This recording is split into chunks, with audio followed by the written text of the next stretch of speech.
Guntur rural మండలం శివారెడ్డిపాలెంలో ఏదైతే అఘోరాలో పూజలు చేశారో ఈ పూజలు అనేవి కలకలం సృష్టించాయి. అర్ధరాత్రి సమయంలో పూజలు చేయటంతో గ్రామస్తులు కూడా కొంత ఆందోళన వ్యక్తం చేస్తున్నటువంటి పరిస్థితి ఉంది. ప్రస్తుతం మనం ఏదైతే విజువల్ చూస్తున్నామో ఇక్కడే ఆ పూజలు కూడా చేయటం జరిగింది. సో దీనికి సంబంధించి చూసుకున్నట్లయితే ఇద్దరు రాత్రి సమయంలో ఏదైతే గ్రహణం సమయంలో 2 రోజుల క్రితం పూజలు చేశారు. అయితే ఇది ప్రధాన రహదారిపై ఉంది. ఈ సమయంలో ఇక్కడ చూసుకున్నట్లయితే ఇద్దరు అఘోరాలు, ఒక మగ అఘోరా ఒక లేడీ అఘోరా కూడా మెయిన్ రోడ్డు మీదనే సో పూజలు చేసినటువంటి పరిస్థితి. అలాగనే నెత్తి మీద చూసుకున్నట్లయితే ఆ కుంపటి పెట్టుకొని నిప్పులతో పూజలు చేశారు. సో దీంతో కూడా గ్రామస్తులు కొంత భయాందోళనకు గురైనటువంటి పరిస్థితి ఉంది. అయితే ఇది ఏం పూజలు చేస్తున్నారో కూడా తెలియట్లేదు అనేది గ్రామస్తులు ప్రధానంగా అబ్జెక్షన్ చేస్తున్నటువంటి పరిస్థితి ఉంది. అయితే ఇక్కడ పూజలు చేసినటువంటి అఘోరాలు కూడా ఇక్కడే ఉన్నారు, మనతో పాటు ఉన్నారు. చెప్పండి, అసలు మీరు అసలు ఎందుకు పూజలు చేయాల్సి వచ్చింది, ఎందుకు జనాలు భయభ్రాంతులకు గురే పరిస్థితి వచ్చింది?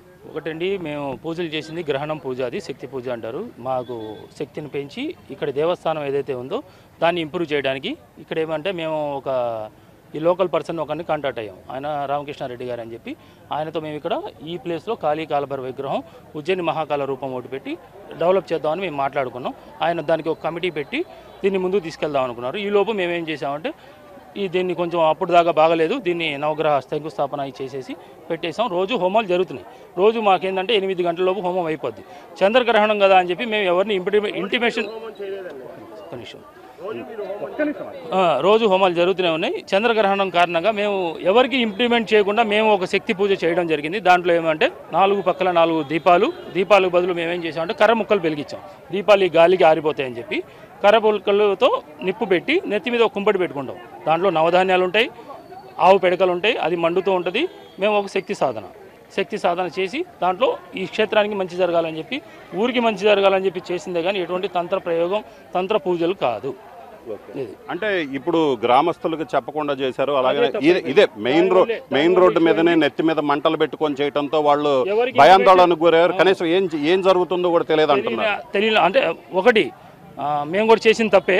ఎవరికైనా ఇంటిమేషన్ చేస్తుంటే ఇదేం పూజ అనేది వాళ్ళు కూడా కొంచెం మనకి ధైర్యంగా ఉండేవాళ్ళు, మాకు సపోర్ట్ చేసేవాళ్ళు. మేము కూడా ఎలాంటి ఆలోచన లేకుండా కృష్ణారెడ్డి గారికి ఉన్నారు కదా మాకు అన్నట్టుగా మేము చేయడం జరిగింది. దీనివల్లే నేను మళ్ళీ ఈ గ్రామ ప్రజలకి క్షమాపణ చెప్తున్నాను. నేను చెప్పడం రాంగ్, చెప్పలేదు. మీకు చెప్పుంటే మీరు ఇంత భయబంధాలను వచ్చేవాళ్ళు కాదు, ఇంకా మీరు మాకు సహకరించేవాళ్ళేమో అని నా మనసులో ఉంది. నేను చెప్పబోవడం నాది తప్పు, దానికి క్షమించమని అడుగుతున్నాను. ఇప్పటి నుంచి ఈ పూజలు జరగవు ఇలాగా. మీరు యథావిధిగా మీకు టెన్షన్ లేదు. దీనివల్ల మీకు ఏదైనా ముందు కానీ ఇంకొక ముందు కానీ అంటే ఇది ఏదో తురకపాలెం ఇష్యూ అవుతుంది, అలాంటి ఇష్యూ మీకు అవుద్దని భయపడితే దానికి పూర్తి బాధ్యత నేను వహిస్తాను. మీరు కోసినా ఏం చేసినా కూడా నేను పూర్తిగా ఉంటాను. ఇక్కడే ఉంటాను, మీ పూజలు చేయను, ఇక్కడే ఉంటాను. మీరు ఎప్పుడైనా రండి. నా ఫోన్ నెంబర్ ఉంది, కాంటాక్ట్ నెంబర్ ఉంది, నా ఇంటి అడ్రస్ కూడా అందరికీ తెలుసు. మీరు రావచ్చు, ఎటువంటి అపోహలు పెట్టుకోవద్దు. ఇది గ్రహణం పూజ, మా నార్త్లో వాటిలో ఇలాగే జరుగుతుంది. వేరే ఇష్యూ అవ్వకండి, మీరు భయపడొద్దు అని చెప్పి నేను నా అఖాడా తరపు నుంచి, అఘోరి అఖాడా తరపు నుంచి నేను మీకు పేరున నమస్కరించి చెప్తున్నాను. ఎవరు దీనికి భయపడాల్సిన అవసరం లేదు. దీనికి ఎటువంటి వైరల్ అవ్వదు, ఎటువంటి ఇది అవ్వదు. ఇది శక్తి పూజ. అవన్నీ ఈ పవిత్రమైన ప్లేస్ని చేయడానికి మేము చేసిన ఒక ప్రయోగం. ఇది మీకు కొంచెం కొత్తగా అనిపించవచ్చు, కానీ చూసేవాళ్ళకి భయందలం. ఒక చేతబళ్ళు పూజలు అలాంటివి ఉంటాయి. అర్ధరాత్రి పూట చేశాం కాబట్టి ఇది తప్పు. మేము ఇంటిమేషన్ చేస్తుంటే బాగుండేదని నా ఉద్దేశం. సో చెప్పండి అమ్మా, ఇక్కడ గ్రామస్తులు కూడా ఇక్కడికి చేరుకోవటం జరిగింది. అయితే చెప్పమ్మా, అంటే ఏంటి మీరేమనుకుంటున్నారు, మీరేం చెప్తున్నారు? వద్దండి, మాకు అసలు మాకొద్దు. తులసిమ్మని ఎందుకు తీశారు మీరు దైవ కార్యం చేసేవాళ్ళు? ఆయన్ని ప్రశ్నిద్దామని. అమ్మా చెప్పండి, మీరేమంటారు, మీరేంది పరిస్థితి? మాకు అసలు అయితే ఇలాంటి వాళ్ళు మాకు ఊర్లో వద్దండి. మాకైతే పూజలు వద్దు, వాళ్ళు వద్దు. మాకు పూజలు లేకపోయిన పర్వాలా, మా దేవుళ్ళకి మేము పూజలు చేసుకుంటాం, అందరం వస్తాం, ఎప్పుడు పాలు పోసుకుంటాం, కొబ్బరికాయలు కొట్టుకుంటుంటాం. మేము అందరం ఇప్పుడు రావాలని భయపడుతున్నాం. మాకు అసలు వాళ్ళు వద్దు ఇక్కడ, అది అంతే. ఇక్కడ మాకు వాళ్ళు పూజలు చేయదు, మాకు మంచి చేయొద్దు, మాకేది వద్దు వాళ్ళు. అది మేము ఇక్కడే ఉంటాము, మేము చేస్తున్నాము మంచి కార్యక్రమాలు అన్నారు. మాకు అసలు వాళ్ళు అలాంటి వాళ్ళే వద్దు మాకు ఈ ఊళ్ళో. అది మాకు అలాంటి వాళ్ళే వద్దు. అసలు కార్యక్రమాలు మాకు వద్దు. వాళ్ళు అసలు అట్లాంటి వాళ్ళే మాకు దిగొద్దు. మా పూజలు మేము చేసుకుంటాం, మా ఊరు మా గుళ్ళు మేము చేసుకుంటాం. ఆడవాళ్ళు చాలు మాకు, ఎప్పటిలాగా మాకు చాలు. వాళ్ళ నెక్స్ట్ ఇక్కడ కొంచెం వద్దు అసలు, అంతే. అంతే. సో ఇది పరిస్థితి. వాళ్ళైతే మాత్రం పూర్తి స్థాయిలో ఏదైతే ఉందో ఇక్కడ ఎటువంటి పరిస్థితుల్లో కూడా వాళ్ళు ఉండటానికి వీల్లేదని చెప్పడం జరుగుతుంది. అలాగనే ఈ ఏదైతే పూజారి కూడా ఉన్నారు ఇక్కడ గుడికి సంబంధించినటువంటి ఏదైతే పూజారి కూడా వచ్చారో ఏమంటారు చెప్పండి. ఇప్పుడు వాళ్ళు చేస్తున్నటువంటి పూజలు ఏదైతే ఉన్నాయో శక్తి పూజలు చేస్తున్నాం పవిత్రమైంది అంటున్నారు, మీరేమంటారు? మా శక్తి పూజలు అయితే కాదండి, అది దాన్ని కుండలని విద్య అంటారు. అదేంటంటే మామూలుగా శక్తి పూజల్లో విధానాలు ఉంటాయి, ఆయన అడగండి.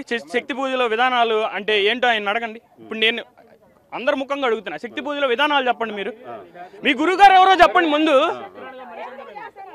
ఆయనకు ఫోన్ చేయండి, మాట్లాడతాను. నేను వేదం నేర్చుకున్నాను, వైఖాన సాగమని నేర్చుకున్నాను నేను. సో ఇప్పుడు మీరేమంటారు? ఇవి ఏ పూజలని మీరు అంటారు చెప్పండి. అండి మీరు ఏ పూజలని మీరు అంటారు చెప్పండి. ఇవి సాత్విక పూజలు కాదండి. ఈ క్షుద్ర పూజ విధానాల్లో ఉంటాయి ఇలాంటి పూజలన్నీ. మా నాన్నగారు మామూలుగా పెచ్చంగి ఆరాధన చేసేవాళ్ళు. ఆయన చెప్పిన విధానం ప్రకారం ఇది కుండలిని పూజ అంటారు దీన్ని. అంటే మన దగ్గర ఉన్న శక్తిని పక్కన వారికి ఇచ్చేదాన్ని కుండలిని విధానం అంటారు. నాకు తెలిసి అదే అనుకుంటున్నాను నేను. సో ఇది పరిస్థితి. మొత్తం మీద అయితే మాత్రం గ్రామస్తులు అయితే మాత్రం పూర్తి స్థాయిలో ఆందోళన వ్యక్తం చేస్తున్నారు. అలాగనే ఇక్కడ వీళ్ళు చేసినటువంటి పూజా విధానం ఏదైతే ఉందో పూజా విధానం మీద కూడా అభ్యంతరం వ్యక్తం చేస్తున్నారు. గ్రామస్తులు కూడా అఘోరాతో ఇప్పుడు మనము గొడవ పడుతున్నటువంటి విజువల్స్ కూడా క్లియర్గా చూడొచ్చు. వాళ్ళు ఒకటే చెప్తున్నారు, అసలు ఇలాంటి పూజలు మీరు ఎందుకు చేయాల్సి వచ్చింది, ఎవరికి చెప్పారు? సో దీనికి సంబంధించి కూడా అసలు మీరు ఎవరికి చెప్పకుండా ఇలాంటి పూజలు జనాల భయాందోళనకు గురయ్యేటువంటి పూజలు చేయటం అనేది కూడా కరెక్ట్ కాదని చెబుతున్నటువంటి పరిస్థితి ఉంది. సో వాళ్ళు ఎట్టి పరిస్థితుల్లో కూడా ఇక్కడ ఉండటానికి వీల్లేదు. ఇక గ్రామస్తులందరూ కూడా ఒక్కటే ముక్త కంఠంతో ఒకటే చెప్తున్నారు, ఖచ్చితంగా అఘోరాలు ఇక్కడ ఉండటానికి వీల్లేదు. వాళ్ళు చేస్తున్నటువంటి పూజలు కాదు, అవి కుండలిని పూజలు. ఎందుకంటే ఇక్కడ ఉన్నటువంటి ఏదైతే పూజారులు కూడా రావటం జరిగింది, అది ఏదైతే శక్తి పూజలు అయితే కాదు, అవి కుండలిని పూజలు. అది ఒక శక్తిని ఇంకొకరికి ఇవ్వటానికి చేసేటువంటి పూజలే. కానీ ఇవైతే మాత్రం వాళ్ళు చెబుతున్నటువంటి ఎవరైతే అఘోరీలు చెప్తున్నారో అఘోరీలు చెప్తున్నటువంటి పూజలు అయితే కాదని చెప్తున్నారు. వాళ్ళు ఎట్టి పరిస్థితుల్లో కూడా ఇక్కడ ఉండటానికి వీల్లేదు. వెంటనే వాళ్ళు ఈ గుడి విడిచిపెట్టాలి, అలాగనే గుడితో పాటు ఈ ఊరు కూడా విడిచిపెట్టి వెళ్ళాలని డిమాండ్ చేస్తున్నారు. కెమెరామెన్ నాగరాజ్తో రామారావు, ఎన్టీవీ, శివారెడ్డిపాలెం నుంచి.